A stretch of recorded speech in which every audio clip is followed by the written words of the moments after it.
What's up, YouTube? 802 Diesel Crew here. Today we're going to go through my truck toolkit and give you some perspective on that and talk about why I carry it and the items that I do carry. The reason I carry so many things, and you'll see here in the process of this video, is here in Vermont we have 4 distinct seasons. We have winter, fall, summer, spring, right? In each one of those you encounter different situations. In the spring, super muddy. Most of Vermont is still pretty rural and we have dirt roads. Mud season. The fall time, again, you're making that transition from summer into fall. It's really wet. It's going to get muddy. The leaves are slippery. People are going to go off the road. Summer, not so much. You might have overheating issues, people getting dehydrated, things like that. But you always have to be ready. And in the winter, you could find yourself stuck someplace, no start situation. Got to have warm clothes. Got to have the proper gear to get yourself safe and out of that certain situation. I saw this huge during Superstorm Sandy. I was stationed down in New Jersey. The people I talked to, the thing that I got mostly out of it was nobody ever told us. Nobody warned us. Nobody taught us what to do. And I guess that's kind of what this video is geared toward. Is you always got to be ready for those situations that you don't think are going to arise, but sometimes they do. Not everybody lives in a metropolis where they're seeing people every 5 seconds. Here in Vermont, you might not see somebody for a whole day if they're out in a more rural area. So this kit is to keep you safe, to help others out, and for peace of mind. So let's get into it.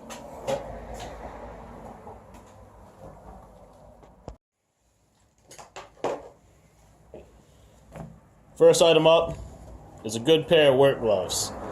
You don't know how many situations you're going to get into where you're working with sharp objects, especially if you have tow lines or if you're working with cables or chains or shackles. You need something to protect your hands. I don't wear them a whole lot, but if I get into a situation where they're needed, I have them.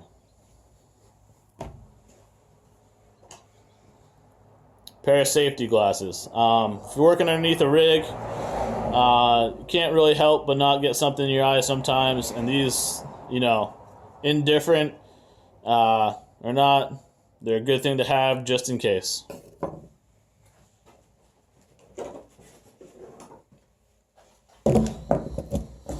Next up is a heavy-duty set of jumper cables. I got these at Napa. I mean, you can tell the thickness of the cables on here. This is going to give you every ounce of amp that's coming out of your alternator to be able to help start somebody, give them a jump, start a four-wheeler, jump a boat over, just about anything that you need to do. They have a real wide opening so you can get over big terminals. They're not hokey. They're built nice and tough. A kit like this is going to run you some money, but in the long run, it will save you buying, the same kit 3 or 4 times.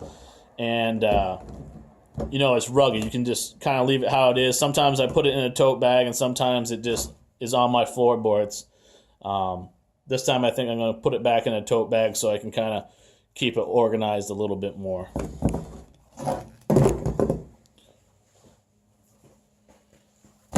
Next up is endless sling. A really good thing to have to anchor to bumpers, to axles, to whatever you need to anchor to be able to pull on.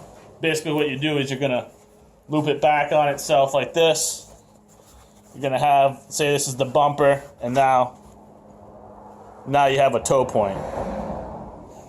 They come in all different shapes and sizes and different lengths.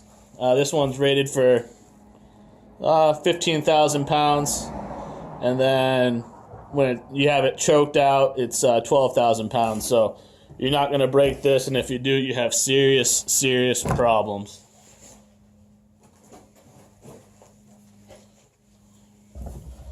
Tow line. I always carry some sort of tow line. This is double braided. Don't mind that dust. Double braided nylon. I think this is inch and a quarter probably toe line, maybe a little bit bigger. This stuff is like a rubber band kind of. It stretches out.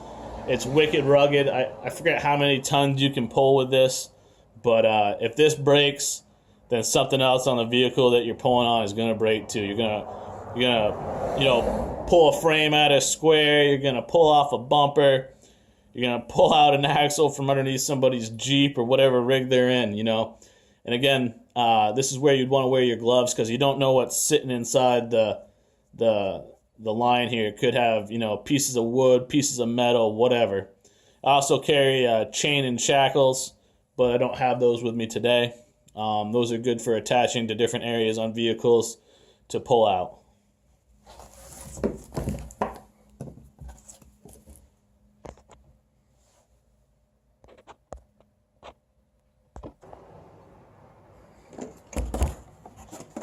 Next up is some kind of universal multi-piece tool set. This one happens to be from Stanley. I got it at Walmart for, like $40.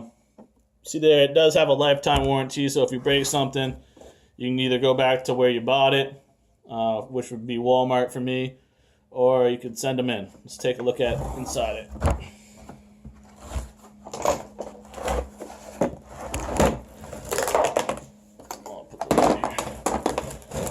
So you can see it has your assortment of different sizes. I've had to change out the quarter inch with a Pittsburgh. You can see the Stanley 3/4 still up here. Still works good.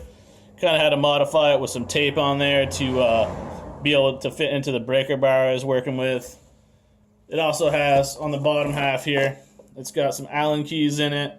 And it ranges from 13 millimeter all the way down to 9, and then looks like 13/16 down to 1/4 inch, both in 3/8 and 1/4 inch. So this is a real good set for cheap money.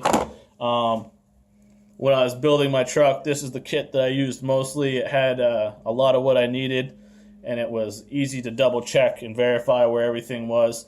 For a DIY situation, or DIY, do it yourself. Sorry, I always mess that up. Situation, this is great. Definitely not in the mechanic field or tech field would you want to use this on customers' cars, but to have sitting in my truck in this hard molded case, it's money in the bank. It's going to have the tools that I need to get me out of that sticky situation.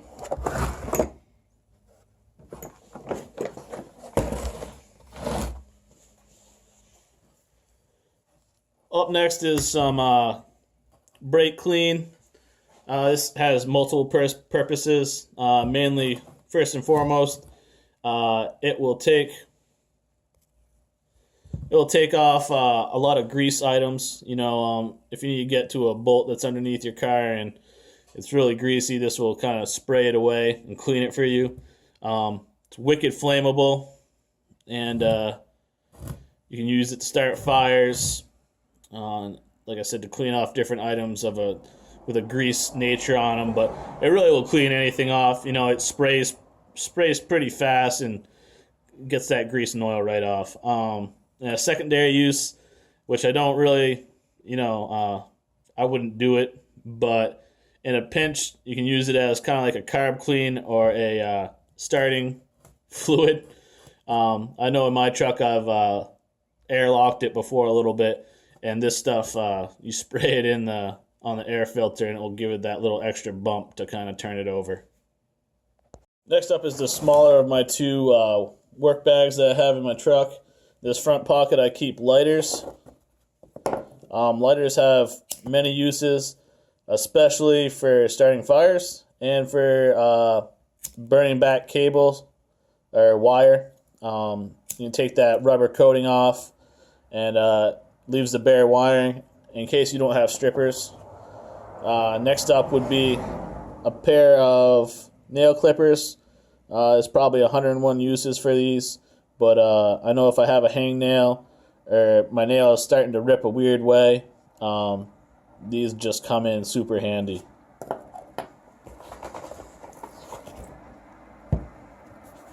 Up next is your general duct tape. Again, like Clint Eastwood would say, there's 3 things you need to fix anything. That's duct tape, WD-40, and a flat screwdriver. So we got duct tape. Next up is some electrical tape. It's really good because you can stretch it out and you can wrap it real tight for a first aid situation, and then general electrical work.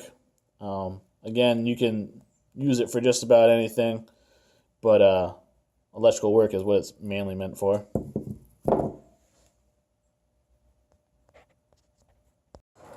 Got fuses in here. There's an assortment. They range from 5 to 30. If you get in a situation where you're blowing a fuse, you can use a couple different items. You can use, say, like a paper clip or a piece of wire to jump that fuse. But it's always handy to have these around. If people need them replaced, you just got an extra set. If you have a situation where you keep blowing them, you have extra ones until you can figure out what your wiring issue is. Follow that up, we have some butt connectors. I got a variety of sizes, but these are the smaller blues.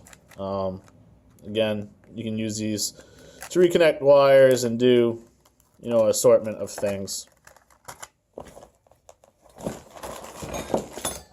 And then you got your zip ties or your wire cable ties, whatever you want to call them. My favorite use for these are handcuffing buddies when they get all wild, but you need bigger ones than these because I think, these have, usually they're at different ratings for poundage. These are just cheap DG ones that are going to break. But for holding wires up or zip tying 2 things together, these are, the perfect ticket for that. Next on deck is an assortment of screwdrivers. I can get them out of here. So we have all different sizes and shapes. This is my go-to. You can use this to, jump starters. You can use it as a pry bar, chisel. Whatever you need to do to get yourself out of that situation. And then I just have a variety of other flat blade and Phillips set up here.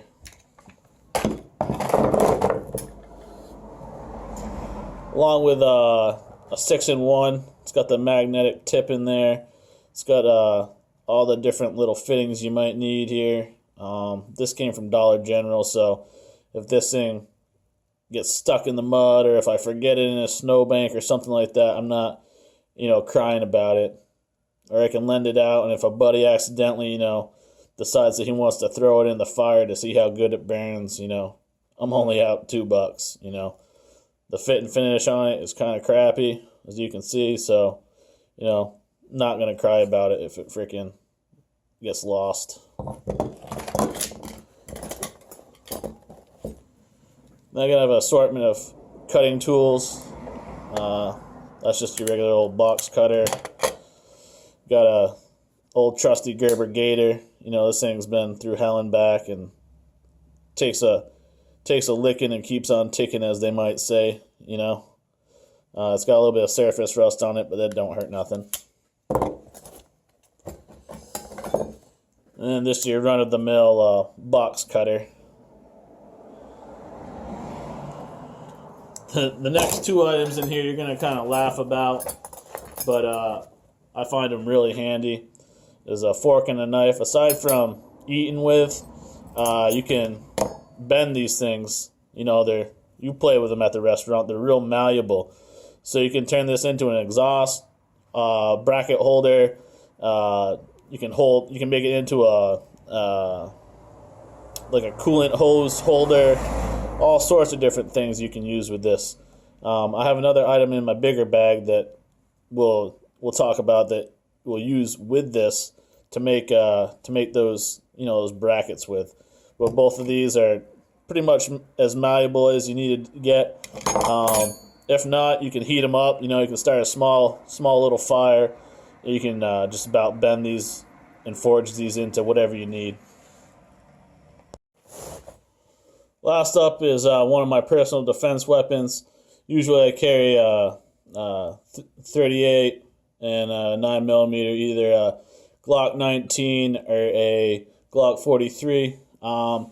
This is for the protection of me and others. You know, I was in the military for 10 years, so I know how to operate one of these. It's more of a tool than a weapon. If you're out in the woods, it's an emergency signaling device. Usually 3 consecutive shots means that something's going down. People are going to hear that from miles around, and they're going to be able to hone in on your location. Along with that, you can, if you're stuck out in the woods, you can hunt small game, have protection, and have a peace of mind.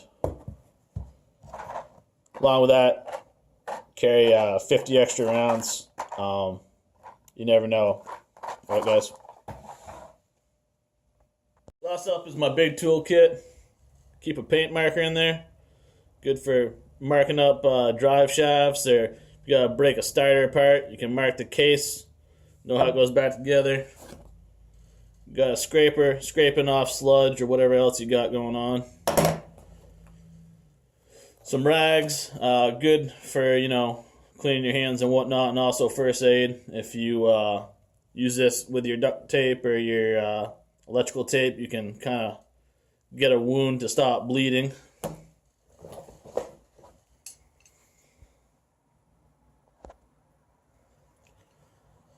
Big old breaker bar. You can use this for your serpentine belt tensioner. I use it for lug nuts. It's always good to have extra leverage in your bag. Carry an extra serpentine belt. Big old adjustable wrench.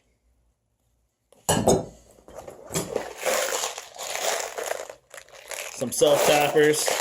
This is good for your knife and your fork. You can tap these onto just about any piece of metal if there's already an existing hole.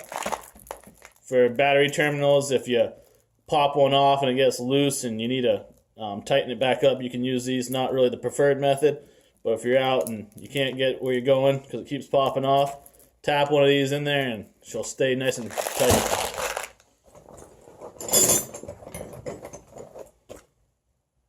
This is an assortment of Allen keys. You know, better to have them than not.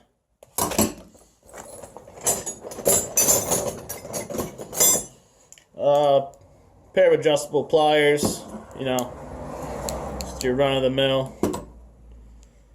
Got some cutters here. They're the duck build ones. Got these at Dollar General for next to nothing.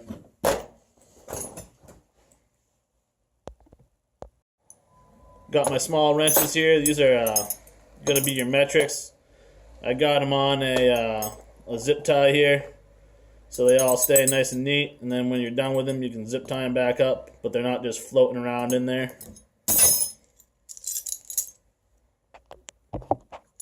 Oops, sorry. Along with the SAE set. Got those all zip tied up. Those are my smaller wrenches.